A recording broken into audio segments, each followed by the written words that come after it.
পকেটে টাকা নেই, কাজ নেই, পরিবারের অবস্থা শোচনীয়, একটা চাকরি জোগাড় করতে না পারায় প্রিয় মানুষটাও ছেড়ে গেছে। বাস্তবতার কাছে চড় খেতে খেতে যখন কোণঠাসা হয়ে পড়েছ, তখন একটাই কথা উকি মারে, আত্মহত্যা। বর্তমান সমাজে এই রকম মর্মান্তিক পরিস্থিতির শিকার অধিকাংশ মানুষই। তবে হ্যাঁ, হাল ছেড়ে দিলে সব তো হয়েই গেল।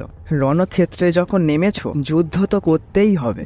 তো আজকের গল্পটি তোমার চিন্তাধারার অনেকটা পরিবর্তন ঘটিয়ে দেবে, নতুনভাবে বাঁচতে শিখবে। তো চলো গল্পে যাওয়া যাক। তো গল্পের শুরুতেই একজনকে দেখতে পাই, এর নাম কুন্তল। সে রেল লাইন ধারে বসে আছে। আসলে সে আত্মহত্যা করতে চায়, কিন্তু কেন?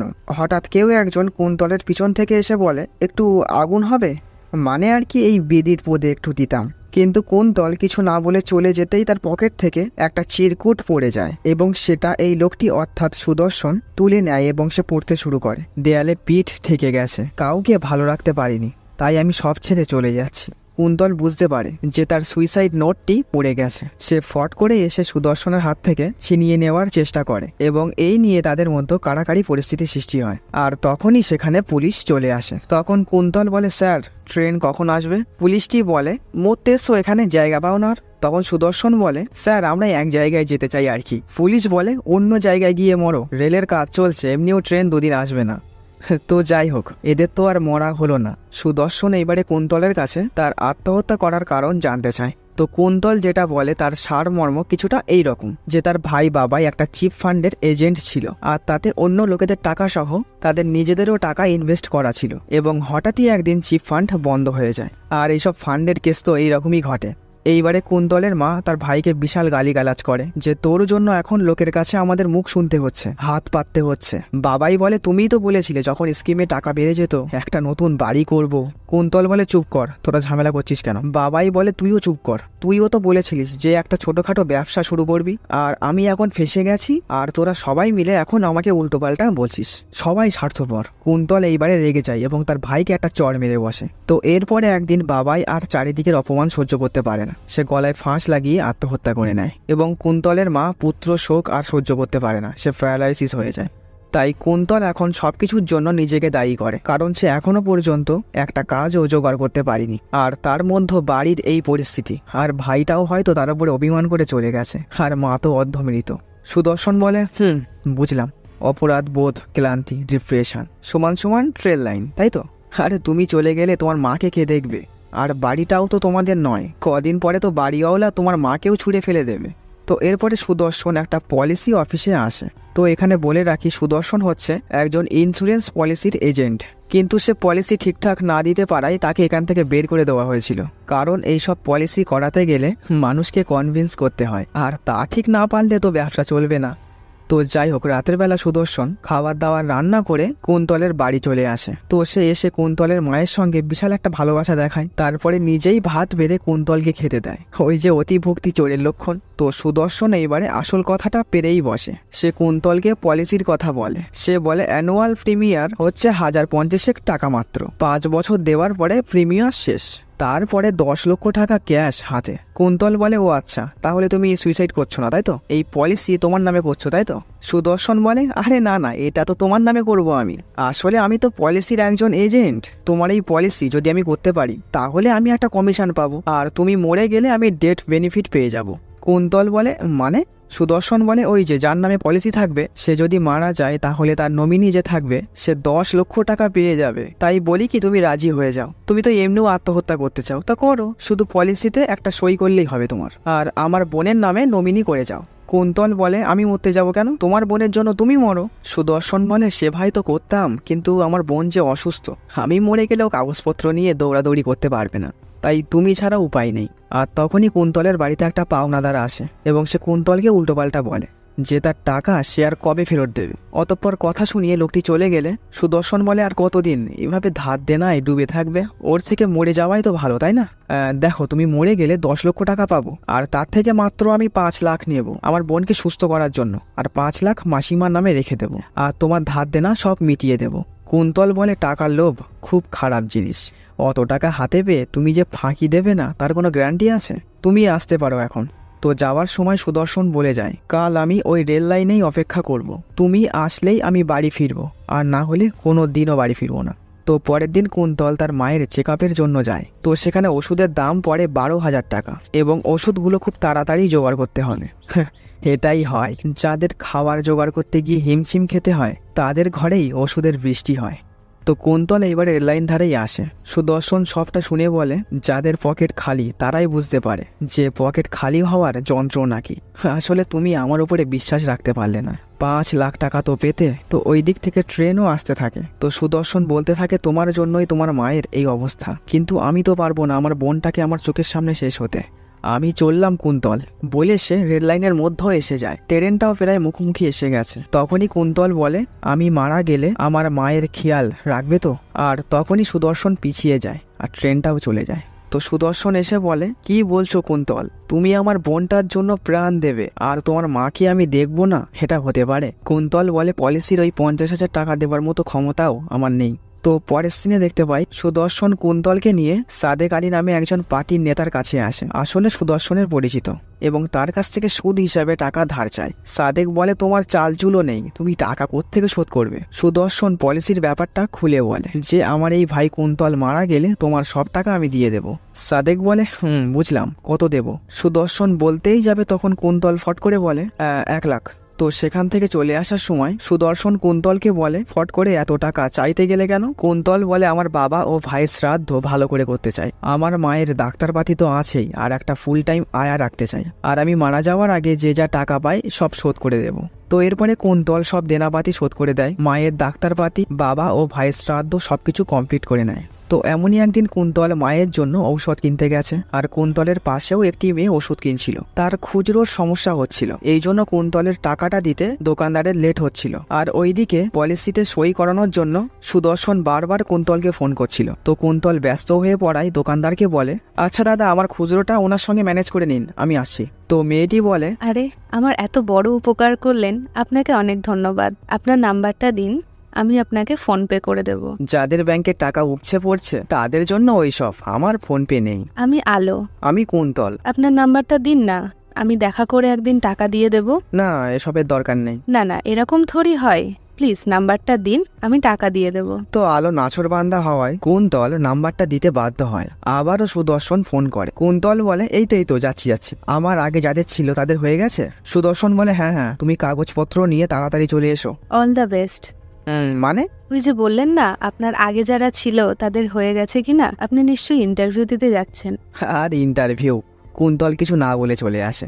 তো কুন্তল পলিসি অফিসে আসে। তো সরোজবাবু অর্থাৎ সিনিয়র সুদর্শনকে বলে, তোমার মক্কেলকে দেখে তো সাদাসিধে মনে হচ্ছে, আবার যেন ফাঁসিয়ে আমাদের এজেন্সির বদনামটা করো না। তো কুন্তল পলিসিতে সাইন করে দেয়, এবং নমিনি হিসাবে সুদর্শনের বোন কুসুমকে রাখা হয়। এবারে এরা দুজন বাড়ি এসে প্ল্যান করতে থাকে যে সুইসাইডটা কিভাবে অ্যাক্সিডেন্ট কেস হিসাবে দেখানো যায়। তার জন্য তো স্থান কাল পাত্র নির্বাচন করতে হবে। কুন্তল বলে, সামনের বুধবার আমার জন্মদিন, আর আজকে আমি মারা যাওয়ার প্ল্যান করছি। সুদর্শন বলে, এই তো দিন পাওয়া গেছে, তোমার জন্মদিনই হবে তোমার মৃত্যুদিন। আরে কত মহান ব্যক্তিরা জানো, তাদের জন্মদিনেই তারা মারা গেছে, তুমিও তাদের মধ্যে একজন হবে। মোট কথা 7 দিন হাতে আছে, তার মধ্যেই তোমাকে মারা যেতে হবে। সকালবেলা কুন্তল যখন বেরোচ্ছিল হঠাৎ একটা ফোন আসে। আসলে ফোনটা করেছে আলো। সে বলে, আচ্ছা, তোমার ইন্টারভিউ কেমন হলো? কুন্তল আমতা আমতা করে বলে, ভালো হয়েছে। জানি তো, আমার মুখ দেখে গেলে ভালো তো হবেই, কিন্তু আপনি এমন করে বলছেন কেন, যেন আপনার চাকরি নয় ফাঁসির সাজা হয়েছে। আচ্ছা শুনুন, আপনি ওই ওষুধের দোকানের পাশ দিয়ে চলে আসুন, আজকে আমি ওই পাড়াতেই টিউশন পড়াতে যাই। আজ মাইনেটাও পেয়ে যাব আর আপনার টাকাটাও দিয়ে দেব। নতুন চাকরি তো, হবে না হয়তো। না না, আমি ওসব কিছু শুনতে চাই না, আপনাকে আসতেই হবে। বলে আলো ফোনটা কেটে দেয়। তো এইদিকে সুদর্শন আর কুন্তল ট্রেনে এসেছে। সুদর্শন কুন্তলকে বলে, তুমি যদি ট্রেন থেকে লাফ দাও তাহলে তো সব মিটে গেল। কুন্তল বলে, না এটা হবে না, কারণ এটা অ্যাক্সিডেন্ট কেস মনে হবে না, আর দেহ ছিন্ন বিচ্ছিন্ন হয়ে যাবে, কেউ খুঁজে পাবে না, এই প্ল্যান ক্যান্সেল। তো এরপরে এরা সুদর্শনের বোন কুসুমের রিপোর্ট নিয়ে হসপিটালে আসে। আসলে কুসুমের হাড়ে একটা ছিদ্র আছে, আর সেটা তাড়াতাড়ি অপারেশন না করতে পারলে সে মারা যাবে। তো ডক্টর বলে কুসুমের অবস্থা খুবই খারাপ, 24 দিনের মধ্যে অপারেশন করতে হবে, নয়তো কুসুমের যখন তখন হার্ট অ্যাটাক হতেই পারে। তো হসপিটাল থেকে বেরোতে অনেকটা সময়ই পেরিয়ে যায়। তো কুন্তল আলোকে ফোন করে বলে, আমি আজকে আসতে। আপনি আসছেন তো? ওই ওষুধের দোকানটা ক্রস করে একটু আসুন, আমি বসে আছি। 5:30 বাজতে যায়, আপনি এখনো আছেন? তা কি করব, আপনার টাকাটা তো আমাকে দিতেই হবে। কেউ আবার আমার কাছে টাকা পেলে আমার রাতে ঘুম আসে না। আপনি আসুন। সুদর্শন বলে, কোথায় যাচ্ছ? কুন্তল বলে, একটা বন্ধু, টাকা পাই তাই আর কি যাব। সুদর্শন বলে, বাবা, আমি ভাবতাম তোমার কাছে শুধু লোক টাকা পায়, এখন দেখছি তুমিও টাকা পাচ্ছ। যাও। তো কুন্তল আলোর কাছে আসে এবং আলো কতকটা জোর করেই কুন্তলের হাতে টাকাটা বুঝে দেয়। কুন্তল তারপরেও চুপচাপ থাকে। আলো সমানে কথা বলে যাচ্ছে। আসলে আলো একটু বেশিই কথা বলে, না পেরে আলো বলেই বসে, আচ্ছা, আপনি কি এরকমই চুপচাপ, নাকি আমার সাথে চুপচাপ হয়ে আছেন বলুন তো? কই, হ্যাঁ বলছি তো। আচ্ছা, আপনার নতুন অফিসটা ঠিক কোথায়? বিদেশেই বলতে পারেন। বিদেশ মানে? কোন দেশ আপনি জানেন না? সেটা কোম্পানি এখনো বলিনি। আমার না খুব ইচ্ছা, জানেন তো, আমার চেনা পরিচিত কেউ বিদেশে থাকবে আর আসার সময় আমার জন্য গিফট নিয়ে আসবে। গেলে আর কোনোদিনও আশা হবে না। আচ্ছা, আপনি তো কাল আমাকে হেল্প করেছেন, তার জন্য আপনার কাছে 4টে অপশন রইল: ফুচকা, ঝালমুড়ি, এগরোল আর তেলে ভাজা। আরে আবার ধরুন না বাবা। তো কুন্তল ধরে এবং এগরোল সিলেক্ট হয়। তো এরপরে তারা দোকানে আসে। আসলে আলো এই দোকানে প্রায় সময়ই আসে। তো খেতে খেতে হঠাৎ আলো বলে, এই যে আপনি আমার সাথে দাঁড়িয়ে রাস্তায় এগুলো খাচ্ছেন, তো কেউ আপনাকে কিছু বলবে না? মানে আপনার গার্লফ্রেন্ড আর? না না, ওসব আমার নেই। তো কথায় কথায় আলো কুন্তলকে বলে, আপনি যে বিদেশ চলে যাচ্ছেন, তাহলে আপনার মাকে কে দেখবে?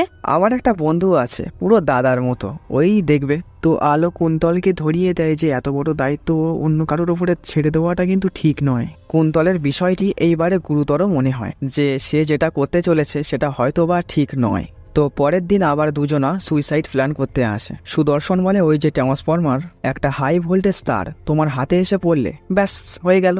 কুন্তল বলে, হ্যাঁ, আমি ওপরে উঠে ট্রান্সফরমার তার হাতে নিয়ে বসে থাকবো, এটা অ্যাক্সিডেন্ট ডেট মনে হবে না। ও হ্যাঁ, আমাকে একটু আসতে হবে। সুদর্শন বলে, আবার কোথায় যাবে? মায়ের ঔষধ খাওয়াতে হবে, বলে সে চলে আসে।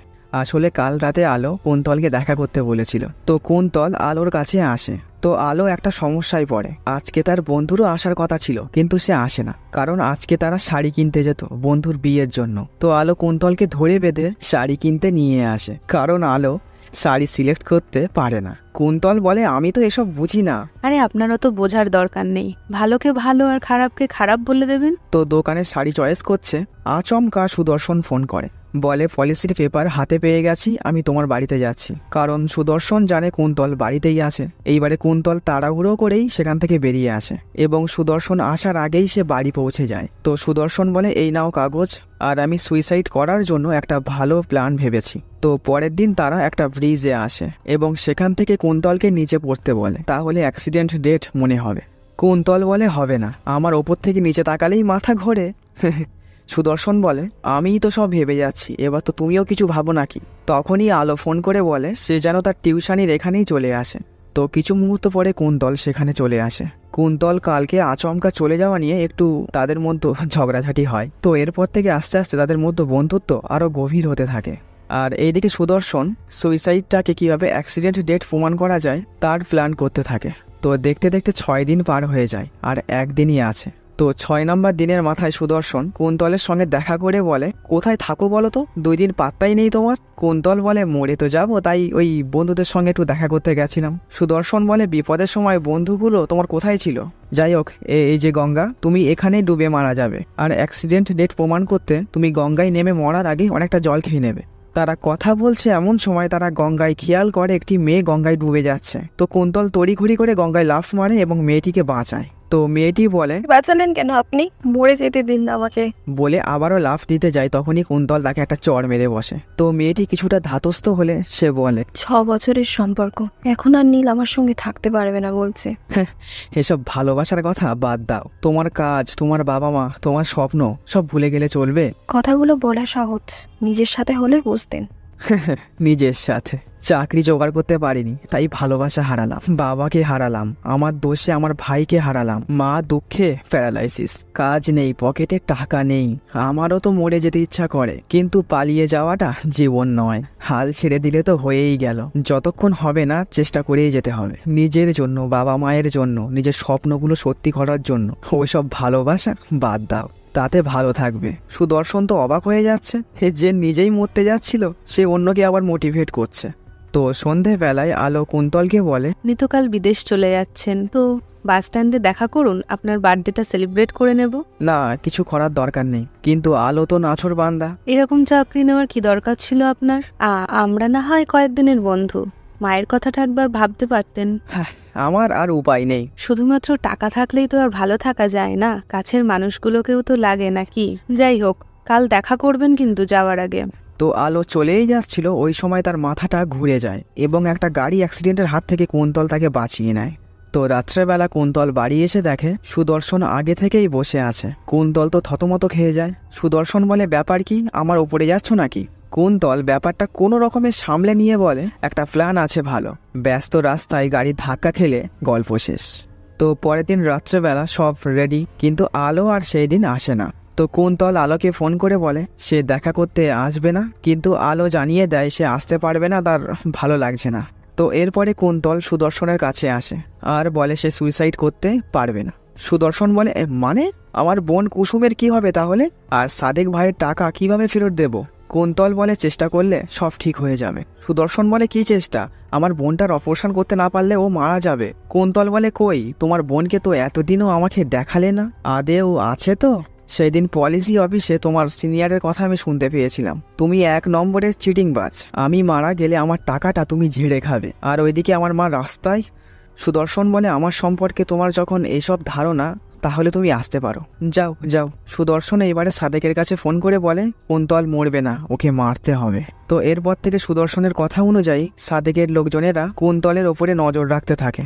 আর এদিকে কুন্তল আলো যেখানে যেখানে যেতে পারে সব খোঁজ নেয়, স্টুডেন্টের বাড়িতেও খোঁজ নেয়, কিন্তু কেউ কোনো ইনফরমেশন দিতে পারে না। তো আলোর স্টুডেন্টের থেকে আলোর বাড়ির অ্যাড্রেস জেনে নিয়ে কুন্তল সোজা আলোর বাড়িতেই চলে আসে। কুন্তলকে দেখে আলো তো চমকে যায়।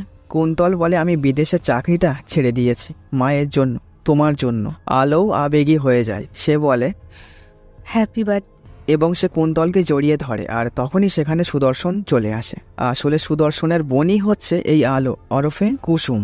তো এখানে সিন কাট হয়ে যায়। সুদর্শন কুন্তলকে ছাদে ডেকে নিয়ে গিয়ে বলে, এবারে বিশ্বাস হলো তো আমার আসলে বোন আছে? কুন্তল বলে, সরি সুদর্শন দা, আমি জানতাম না আলো তোমারই বোন। সুদর্শন বলে, সরি তো আমার বলার দরকার, ওই সামনে ঘোষবাবুর মেয়ে আমার বোনের বয়সী, আজ ওর বিয়ে হয়ে যাচ্ছে।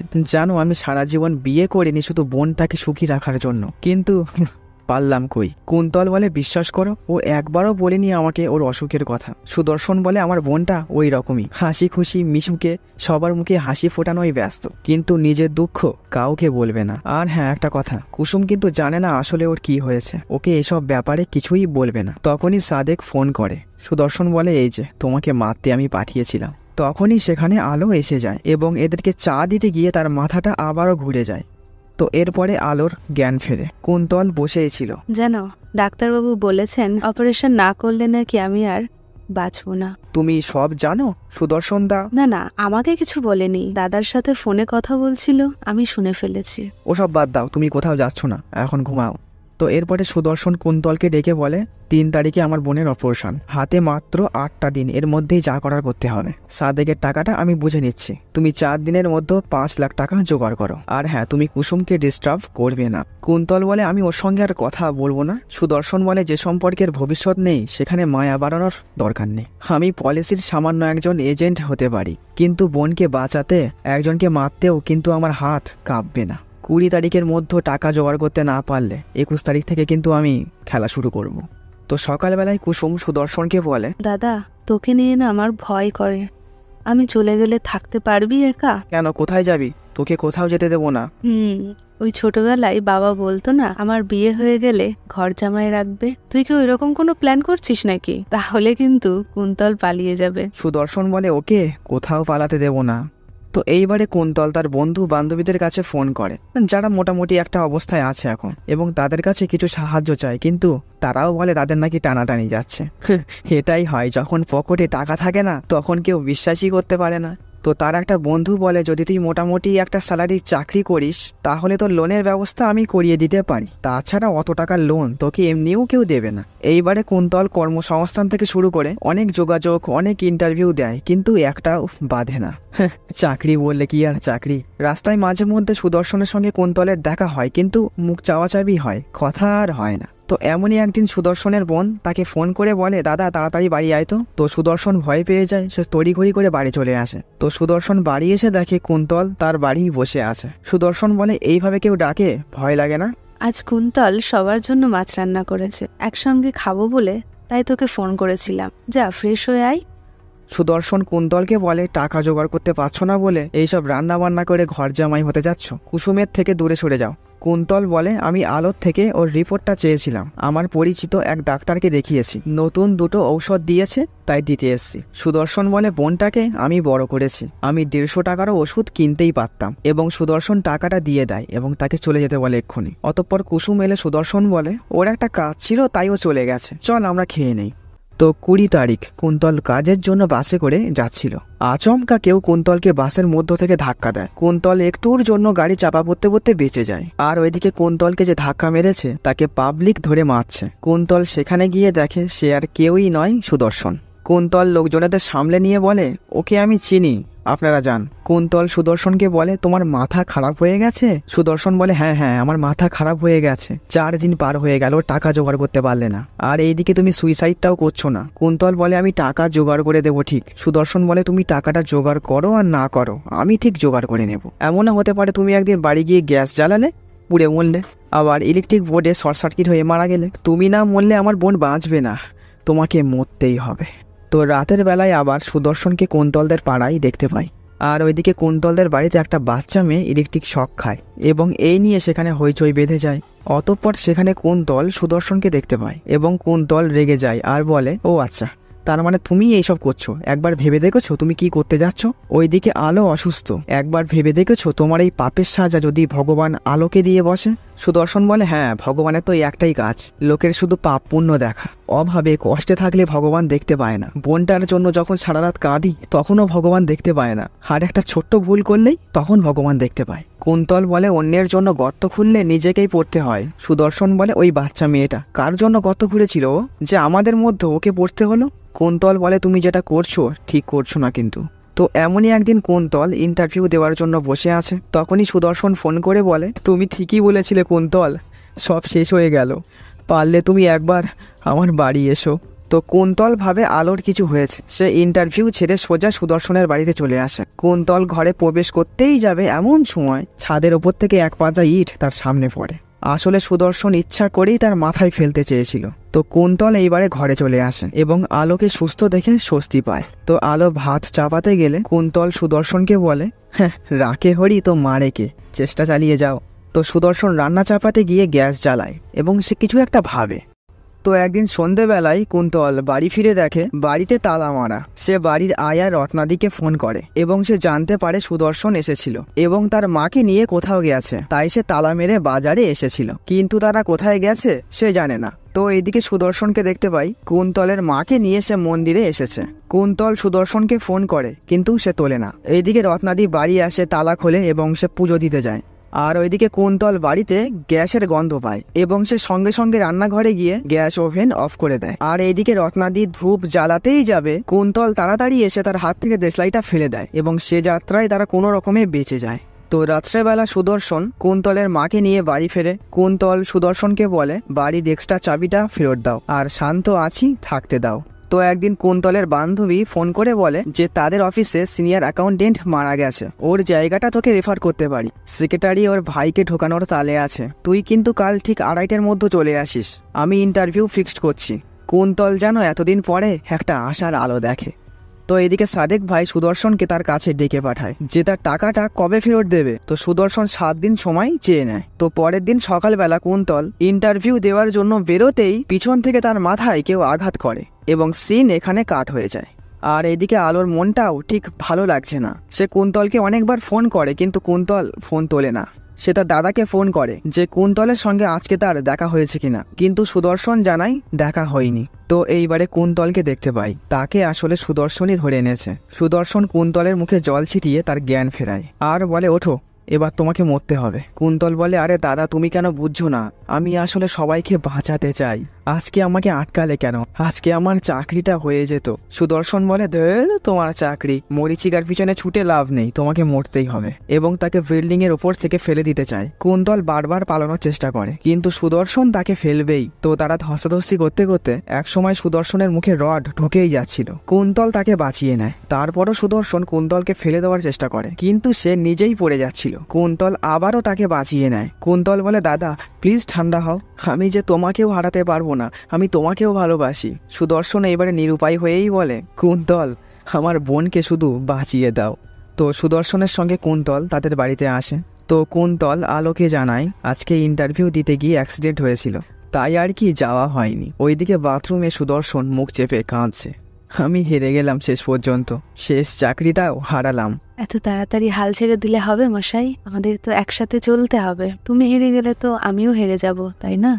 সুদর্শন পাশ থেকে সবকিছুই শোনে এবং সে রাতের বেলাতেই একা একাই কোথাও একটা বেরিয়ে পড়ে। ওইদিকে কুন্তলও বাড়ি আসে এবং সে তার মায়ের কোলে মাথা রেখে খুব কাঁদে আর বলে, মা আমি হেরে যাচ্ছি, আমি আর পাচ্ছি না। তো সকালবেলায় আলো ঘুম থেকে উঠে দেখে তার ঔষধ ফুরিয়ে গেছে। সেটা তার দাদাকে বলতে যায়, কিন্তু ঘরে পায় না। হঠাৎ তার চোখে একটা কাগজ পড়ে। আসলে তার দাদাই লিখে গেছে। তাতে লেখা আছে যে তোকে সুস্থ করাটাই আমার লক্ষ্য। সাদেক আমার বন্ধু, ওর কাছে আমার একটা পলিসি করানো আছে, আমি চলে গেলে ও তোকে টাকা দিয়ে দেবে। কুন্তল সব জানে, ওর সঙ্গেই তুই ভালো থাকবি। আলো এইবারে তার দাদাকে ফোন করে, কিন্তু ফোনটা ঘরেই বাজে। সুদর্শন ফোনটাও নিয়ে যায়নি। তো সে তার দাদার ফোন চেক করে দেখে কুন্তলের একটা ভয়েস SMS। সে বলছে, তোমার ওপরে অনেক রাগ করার চেষ্টা করেছি, কিন্তু পরক্ষণেই আবার নিজেকে বুঝিয়েছি আসলে তোমার আর আমার লড়াই একই। তো তোমার কুসুমকে বাঁচানো আর আমার আলোকে বাঁচানো। রত্নাদির কাছে পলিসির পেপারটা আছে, নিয়ে নিও, আমি চললাম। তো এটা শুনে আলো কান্নায় ভেঙে পড়ে যে তাকে বাঁচানোর জন্য তার দাদা কুন্তল সবাই মরতে বসেছে। আলো আর সহ্য করতে পারে না, তার জন্য রাখা মেডিসিন উল্টোপাল্টা ওভারডোজ খেয়ে নেয় এবং সে আস্তে আস্তে নিস্তেজ হয়ে পড়ে। এইদিকে কুন্তলকে দেখতে পায়, তার খুব কষ্ট হচ্ছে। স্বাভাবিক, কেই বা ইচ্ছা করে মরতে চায়, পৃথিবীর মায়া বড় মায়া। তো সে চোখ বন্ধ করে রাস্তার মাঝে চলে আসে এবং গাড়িটা ফট করে ব্রেক কষে। আর কাকতালীয় ভাবে গাড়ির মধ্যে আশাই ছিল, ওই যে সেই মেয়েটা, ওই যে গঙ্গা থেকে যাকে একদিন কুন্তল বাঁচিয়েছিল। কিন্তু কুন্তলের কোনো দিকে জ্ঞান নেই, সে মরতেই চায়, ছটফট করতে থাকে। তখন আশা উপায় না পেয়েই কুন্তলকে একটা চড় মেরে বসে। তো কুন্তল একটু ঠান্ডা হলে আশা তাকে গাড়ি করে নিয়ে যেতে থাকে আর বলে, জানো দাদা, এখন আমি ভালো আছি, কিন্তু যে আমাকে ঠিক পথ দেখালো সে আজ এভাবে ভুল পথে। কুন্তল সব ছোট করে বলে, ওদেরকে বলে দাও তুমি ঠিক আছো। কুন্তল ফোন খুলতেই হোয়াটসঅ্যাপে সুদর্শনের একটা ভয়েস SMS দেখতে পায়। সুদর্শন বলছে যে, ভাই আলো তোকে ছাড়া ভালো থাকবে না, ওকে ভালো রাখিস, পলিসিটা আমার নামে করিয়েছি, আমি চললাম। তুমি জানো সুদর্শন দা কোথায় থাকতে পারে? কুন্তলের মনে পড়ে একদিন রেললাইন ধারে সুদর্শন আড্ডা মারতে মারতে বলেছিল সাইকেল নিয়ে অন্যমনস্কভাবে রেললাইন পার হতে গেলে সুইসাইডটা অ্যাক্সিডেন্টেড হয়ে যাবে। তো এইদিকে সত্যিই দেখতে পাই সুদর্শন সাইকেল নিয়ে রেললাইনের ওপর দিয়ে যাচ্ছে। আর এইদিকে আশা ও কুন্তল সুদর্শনকে খুঁজতে খুঁজতে স্টেশনে চলে আসে। আর ওইদিকে ট্রেনও সামনাসামনি এসে গেছে। আর আচমকাই কুন্তল ছুটে এসে সুদর্শনকে বাঁচিয়ে নেয়। সুদর্শন বলে, আরে নিজেও মরছো না, আমাকেও মরতে দিচ্ছ না কেন কেন? কুন্তল বলে, তুমি জানো আলো আমাকে ছাড়া বাঁচতে পারবে না, তেমনি ও ওর দাদাকে ছাড়াও থাকতে পারবে না, সেটা আমি জানি। এবং এরা দুজনাই অনেকটা ইমোশনাল হয়ে যায় এবং দুজন দুজনকে ধরে কাঁদতে থাকে। কুন্তল বলে, আলোকে ফোন করেছি অনেকবার, ও ফোন তোলেনি। তো এরা তড়িঘড়ি করে বাড়িতে আসে এবং দরজা ভেঙে ঘরে ঢোকে। আর এখানেই সিন কাট হয়ে যায়। আর দেখতে পাই তারা আলোকে নিয়ে হসপিটালে যাচ্ছে। আলোর কোনো জ্ঞানই নেই। তো কিছুক্ষণ পরে ডাক্তার এসে জানায়, আমি ওয়াশ করে দিয়েছি, তবে তাড়াতাড়ি অপারেশন করতে হবে, নয়তো বাঁচানো যাবে না, এক্ষুনি টাকাটা জোগাড় করো। তো পিছন থেকে এক ভদ্রলোক বলে, টাকা জমা করা হয়ে গেছে, ডাক্তারবাবু আপনি অপারেশন শুরু করে দিন। ইনি আসলে আশার বাবা, বিকাশ সেনগুপ্ত, বড় বিজনেসম্যান। আশা আসলে এদের ব্যাপারে তার বাবাকে সব বলেছিল। কুন্তল বলে, ধন্যবাদ স্যার। বিকাশ সেনগুপ্ত বলে, আরে ধন্যবাদ তো আমার দেওয়ার কথা, তোমার জন্যই তো আমার মেয়েটা আজকে এখনো বেঁচে আছে। অতঃপর আলোর অপারেশনটা সাকসেসফুলি হয়। তো আলোর কাছে সবাই আছে। তো আলো এদেরকে বলে, এই দাদা, তোরা কি করতে যাচ্ছিলিস রে? সুদর্শন বলে, সব ঠিক হয়ে যাবে, চিন্তা করিস না। তো বিকাশ সেনগুপ্ত আশার সঙ্গেও আলোর পরিচয় করিয়ে দেয়। তো বিকাশ সেনগুপ্ত কুন্তলকে বলে, ভবিষ্যতে যদি তোমার আবার আত্মহত্যা করার ইচ্ছা থাকে তাহলে আমার কিছু বলার নেই, আমার কোম্পানিতে একটা সিনিয়র অ্যাকাউন্টেন্টের চাকরি আছে, আমি চাই ওইটা তুমি করো। কুন্তল আবেগে ভাষা হারিয়ে ফেলে। আর সুদর্শনকে বলে আমার কোম্পানিতে একটা গ্রুপ ইন্স্যুরেন্স পলিসি করাতে চাই, আমি চাই কাজটা তুমি করো। আর হ্যাঁ, সার্ভাইভাল বেনিফিটটা যেন বেশি থাকে, মানে বেঁচে থাকতে কি পাবে, মরে গেলে নিয়ে কি হবে। তো এই রকমই একটা হ্যাপি এন্ডিংয়ের মধ্য দিয়ে গল্পটি শেষ হয়ে যায়। তো আজকের গল্পটি একটু অন্যরকমভাবে উপস্থাপনা করেছি, তো কেমন লাগলো অবশ্যই জানিও। আর এই রকমভাবে যদি এক্সপ্লেন দেখতে চাও সেটাও কমেন্ট বক্সে অবশ্যই জানিও। তো আজকের মতো টাটা।